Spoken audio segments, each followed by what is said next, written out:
You were born to be a solution. You were not born in vain. There's a problem, whether big or small, that you were born specifically to address. Welcome to another exciting episode of Pushing Your Peace podcast. Today, I am thrilled to have a vibrant and multi-talented guest, Jade Leatham. Jade is a West Indian American recording artist, media personality, and proud representative of Dominica. She's passionate about bringing Caribbean creatives to the forefront of content creation and visual media. In this episode, we dive into how women can find their power and identity in today's world. We explore the importance of knowing oneself, the dynamics of relationships, and how mindfulness plays a crucial role in all of it.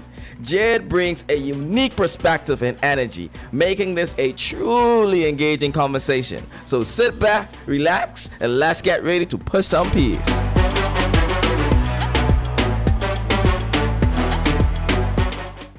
Well, Jade, I just want to thank you for being a guest on Pushing Your Peace podcast. I am super excited to have you on the show. As a fellow author myself, Thank you for having me. yeah, this should be a very enlightening conversation, and I want to dive right into it. The P that we're pushing for this episode is power, and I want you to tell me what comes to your mind when you hear that word, power. Self-discipline. That's, to me, the first and maybe only place that you have true power is within yourself. I always tell people, this is my domain. I am the king of this domain. Nobody gets to enter my fortress without my permission. Nobody gets to shift or move my waters without my permission. Everything that I do is a choice. So yeah, that's what comes to mind. Now, we are living through some serious times in our society, and there was a period where we had like this big, powerful movement of Black identity, and that seems to have died down. So I want you to tell me about the state of women. How are women finding their power in today's society? Um, hmm, that's might not be popular. But the way that I'm seeing women take back their power, well, the ways that resonate with me is one, becoming very much aware of self, and the byproduct of that is becoming less male centered. That's what I see with women. It's like, you obviously, there's the educational power. You see women moving up financially, they're taking control of their narratives, of their stories. But society has not, well, I shouldn't say society, Western society, because the Caribbean has done a very good job, I feel, of always empowering women. We don't have as many ceilings as other parts of the world, and I'm very, very, very grateful of that, and I recognize that. But on a broader scope, with, like, melanated women, I do see them pursuing a lot more educational fields and upward mobility within their jobs.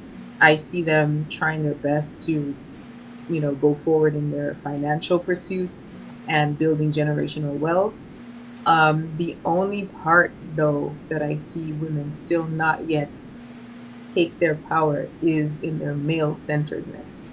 Because I've seen so many women who have done the thing, get the degrees, get the houses, get all of that, and all of that comes crashing down because they're so centered around romantic relationships, and they lose themselves, and they don't even see that they're eroding their own progress because of they're buying into the propaganda that you're not truly a woman until you are partnered with a man. So I'm seeing a movement of, like, the young Gen Z starting to come to that realization. It's not that you don't want partnership, but, like, it can't be something that has that much power over you to the point where you lose everything else in your life, and you lose your sense of self, and you don't feel wholly yourself unless you're partnered. But it's not widespread enough for it to affect society in the way that it needs to. But how do you overcome that pressure as a woman? The society is telling you, hey, you're beautiful, you have a successful career, but society is looking at you to produce. Like, you got to be fruitful, all these gifts. So, how do you overcome those pressures? You have to be willing to redefine definitions. You have to be willing to redefine paradigms. I often say it's such a prison when you cannot imagine your own freedom. Like, if your mind cannot conceive freedom, you're imprisoned in the worst way. I tell people, ask why not and why. Why can't I do this? Why can't I do that? Why does it have to be that way? And if it's not that way, what's going to happen? So I encourage women to do that. And a lot of times, please, y'all, don't cancel me. If women, and I'm talking to the girls, if you look at your life and you look at the women in your life, especially if you have a good group of girlfriends and the way they've treated you, I can bet you that it's better than how any man has ever treated you. The dates you go on with your girlfriends, the gifts they give you, the thoughtfulness, the consideration, the emotional support, the understanding, the thoughtfulness, you don't really get that in usually heterosexual couplings unless the man himself has done a lot of work and grew up in a really solid family where that was demonstrated by his father. So why are you centering something that is not fulfilling you in the ways in which other things are? What narratives, what propaganda are you buying into that makes this thing that is really causing you a lot of stress and heartache? What is it that is driving you to still pursue that in the aggressive way that you are? Why aren't you pursuing it with purpose? Like, this has to add to my life. This has to bring out the best in me. This has to not wreck my nervous system. Else it doesn't make sense. And it's not even, to me, it's not logical. I'm just saying, it's not logical. If the purpose of having or being on earth is to multiply, why would you want to multiply with a negative? If your partner is bringing out negativity in you, what do you think is going to happen with the kids that you have? They're going to replicate and multiply the negative dynamic and energy they see between you. So why are we multiplying negatives? And when you multiply a negative with a positive, what do you get? It's basic math. I'm just saying. I also want you to touch on the relationship dynamics of a woman and a man. I hear you. I hear you clearly when you're talking about knowing yourself and knowing your worth, right? But then, what should that relationship dynamic looks like? Now, bear in mind, everybody is different. I get that. But Yeah. what should be like the baseline for all relationships when it comes to man and a woman? I think the absence of toxicity for me is the main thing. There needs to be safety for both. And safety is not just about physical harm. Emotional and mental safety is important. And if I could just divert just a little bit, that also means your male partner being safe emotionally and mentally. One of the gripes that I have with my sisters and men, do not crop this to weaponize against women, okay? Right. But one of the things that I often say to women when I speak to them and they're griping, I'm like, yeah, we want to get rid of the patriarchy, but are you ready for how men show up when you get rid of the patriarchy? And are you weaponizing the patriarchy in the small ways that it benefits you? Because you can't say down with the patriarchy, I want a man who's emotionally intelligent, blah, blah, blah, blah. And then when masculinity is presented to you in a way that you're not used to, that is absent or growing out of what you're used to inside of patriarchy, you then weaponize him like, oh, you're not a man. Oh, you sassy. Oh, you this, you that. You can't put fresh wine in old wineskins, and you can't, like I always say, you can't bring old tools into a new house. Like you can't build a new house with old tools. So if you want something that's healthy, if you recognize patriarchy is dangerous and it is not healthy for any gender, you have to make sure that you are a safe place for what you're asking for. Are you able to show up in a way that is safe for the relationship you want? Are you a listening ear? Do you have enough emotional regulation to have a man and have him be angry at you for something that you did wrong, and you just sit in it and let him say his piece without deflecting, without turning it around, and without weaponizing something he's told you? Do you have that in you? Do you have that emotional constitution to sit and be solid? Because if you don't, you're gonna wreck what you asked for, and then you create a cycle of dysfunction, and you're gonna chip away at something that could have been beautiful until you chip so much like you don't recognize it. You know, So we my main thing is health, and like, if it's healthy, if there is safety, if there's not harm coming to you, then whatever happens within that framework, be happy, flourish. you've touched on toxic love, or bringing baggage or your traumas, right? How do you feel about therapy and relationships? Oh, love it. Needed. Have to have it. Because I'm sorry. I asked that question because I mean clearly you might start the relationship off with you and this person in La La Land, the Disney World effect. Everything is going well, but then those traumas start to manifest 6 7 months down the line, and it's like, what, I should end this. But what about us working that out? And saying collectively, Mhm. let's try and get through this.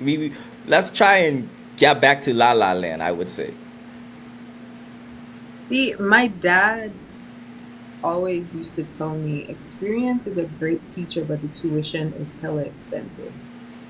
I don't, I am one who believes in preventative medicine. Like, if you can prevent a problem before it happens, it's way better than trying to fix it when it does. Which goes back to my first point about power from me being about self discipline, self regulation. Everybody has or may have trauma, right? Or have experienced traumatic things. In my personal life, I don't own trauma. I feel like being traumatized for me, and not for anybody else, but for me, it's a choice. And I've gotten to that place in my head where I don't want to give things that happened to me in the past power over my present or my future. I'm going to learn from them and let them empower me, but I'm not going to make decisions for me. That took a long time. And it took a long time of solitude to get to that place, because I know what kind of relationship I want in the future. So I'm like, okay, this is what I want. What do I have to do? And who do I have to be to foster this? And I had to take a really hard look at myself and be like, this and this and this about myself, I don't like it, and I don't think another person should deal with it. How do I get out of this? You have to start little habits, little practices to be like, yeah, I can't react this way. What are the stories that I'm telling myself that make me interpret these things this way, and why am I reacting this way? And it took a long time of being very intimate with myself, knowing my triggers, knowing the shadowy bits of myself, those dark little corners you don't want to go into. That's what relationships are going to bring out of you, because whatever you practice is what's going to come out when you are in high stress situations. And nothing is more high stress than having somebody up in your face and you can't run and hide. So who I am in the dark, who I am every day, if I don't want a bad part of me to come out in a relationship, I need to deal with it now. I need to have good habits now, so that it's like muscle memory. So when stress comes, I'm just being who I've already been. And I think that's how that's what people don't do before they enter in relationships. A lot of people use relationships as distractions. They use it to prevent them from doing that work of going into these shadowy bits and seeing the dark parts of themselves, because it's some people's minds are very scary to them. But I think things multiply when you are in a relationship and don't deal with those dark things by yourself. It's gonna come out, and then it's gonna snowball. So I think the way to kind of deal with your baggage, because everybody has it, is to deal with it by yourself first. Become friends, become one with your baggage. Understand that your baggage is yours, and your partner is not obligated to deal with it for you. You should not be outsourcing your emotional work. They're on the journey with you, and if someone loves you, they're gonna be there for you while you do it. But where we go wrong is thinking that someone needs to fix something that they didn't do. That's not fair. Because yes, relationships are work, but nobody wants their relationship to be a job. Not me personally. Like, I want to frolic in the fields. I want to make memories. I want to do all the silly. Like, you're supposed to be a friend. We're supposed to be goofing off. But how much goofing off can you do if it's constant work? You've had time to work on yourself, so that you have more space for fun, more space for making memories, more space for intimacy. I want to touch on one thing on the topic of relationship because it's been a beautiful discussion so far.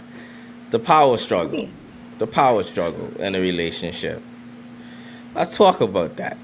We're coming from the patriarchal society of the 70s, 80s, and now we're in modern society.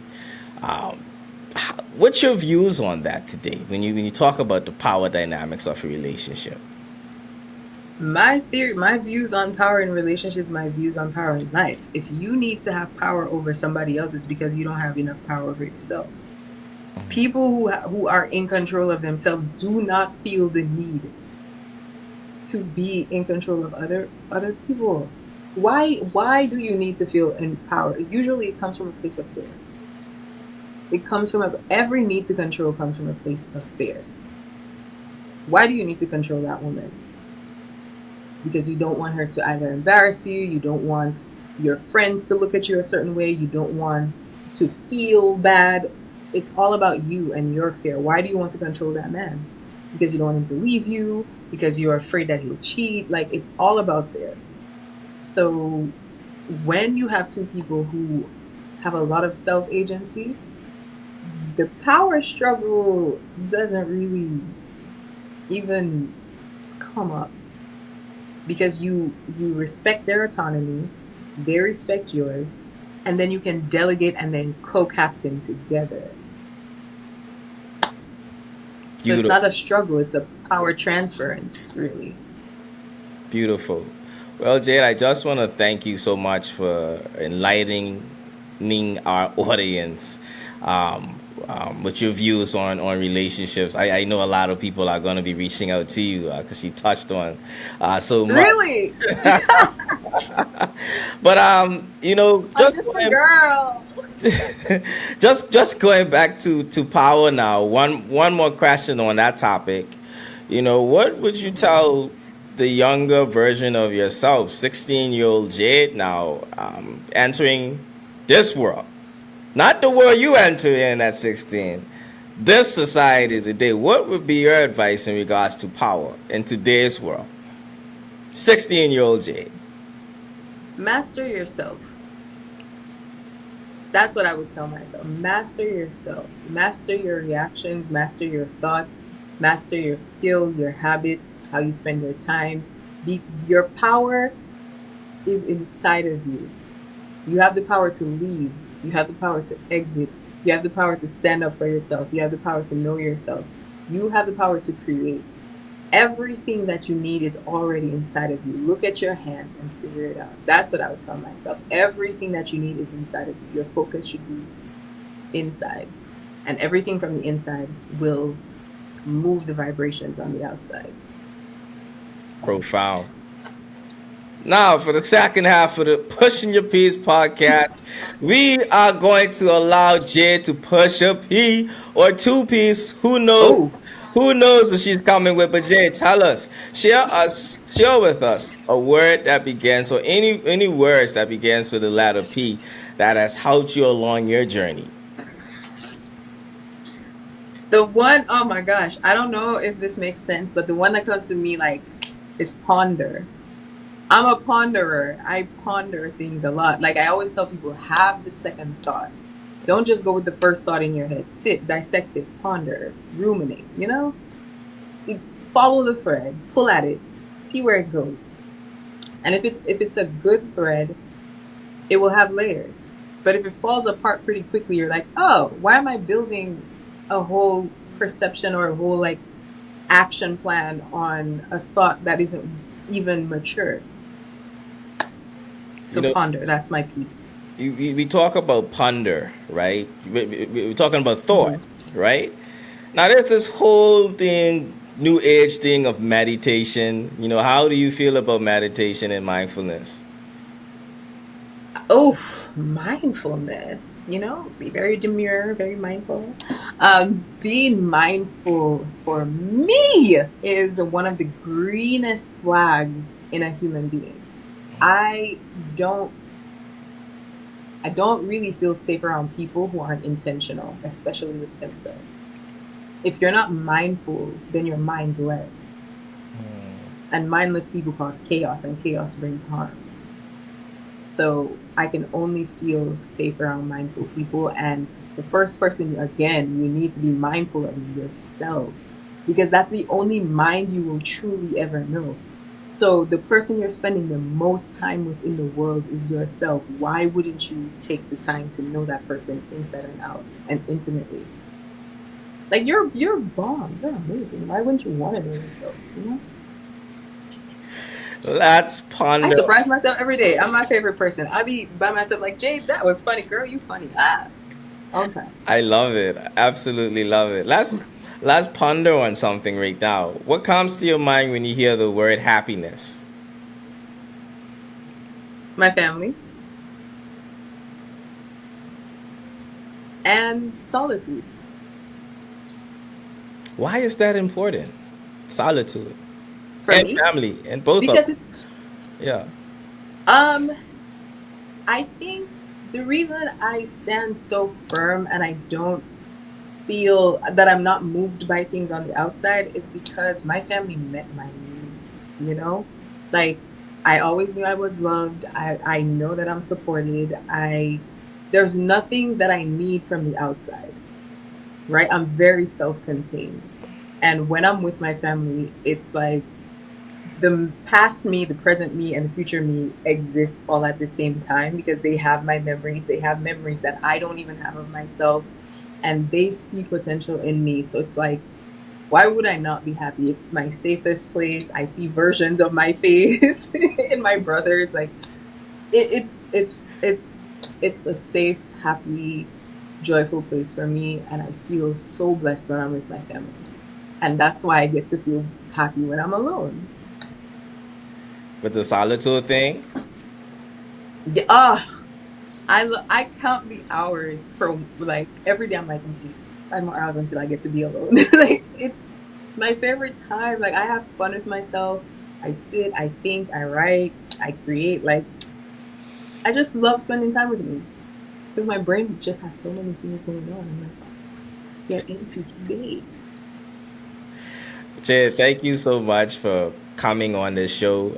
It has been so Thank insightful. you. But you wouldn't be a guest on my show if I didn't ask a spinoff question. Oh, okay. My pin number is 778. I'm sorry.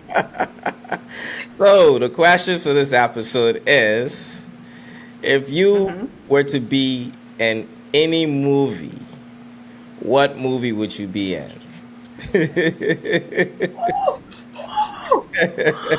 Oh my God. Wakanda forever. Interesting. How come?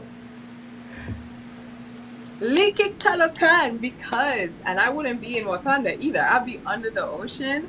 with the Talakanil, because when Namor said, "Let's burn the world," I said yes. I have a huge, like, I'm looking right now, a huge poster of Namor. The huge poster of Kukulkan right here, and then right next to him is Chadwick Boseman in his Black Panther suit. Why was Because listen, listen, I come from Dominica, the land of the Kalinago people, where we said no to Columbus, and I believe in no retreat, no surrender, zero tolerance for colonizers. So yeah, I tell Shuri, move aside. Let's burn it down. why was that? Well, those movies important to the culture. Both of those movies. First, for me personally, I saw Wakanda Forever at home for the first time, which was great. And they spoke Creole. So imagine what that, and because we have Kalinago people and we have indigenous people in Dominica, seeing the poker talk, seeing the things that we grew up learning about indigenous culture on film, in a theater, seeing that, hearing Creole, hearing accents, that is huge. Like, as well as I do, all the code switching that we have to do, because as soon as you have a little accent, what is that? Is that English? Like, they pretend like they can't understand. So to hear Tosa being spoken, to hear the raw accents, well, not raw, but like the South African accent, to hear Creole being spoken, to hear Yucatec Mayan being spoken, like ancient languages, Beautiful. and to see dark-skinned women who don't have like westernized concept of beauty, like really Caribbean looking. And it was the Black Panther is West Indian. Iron Man, Ironheart is West Indian. The Jabari King is West Indian. I mean, what is there not to love? And I loved how the movie ended in Haiti as well. Like, that was right. Oh, so cute. Oh, that's why Wakanda Forever is my favorite between the two. Absolutely love it. Jade, thank you so much for coming on the show.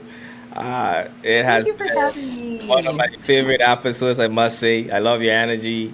I absolutely love what we talked about on this episode as well. I think there's so many gems that the Oh. audience is going to get. Now, do you have any final words before we wrap up? If I could leave people with one thing, I would say you were born to be a solution. You were not born in vain. There's a problem, whether big or small, that you were born specifically to address. And find it. Because the world needs you. You were born to be a solution. Ladies and gentlemen, Jade Leatham, it has been a pleasure having you on Push Your Peers podcast. And I'll see you guys next week. Stay tuned.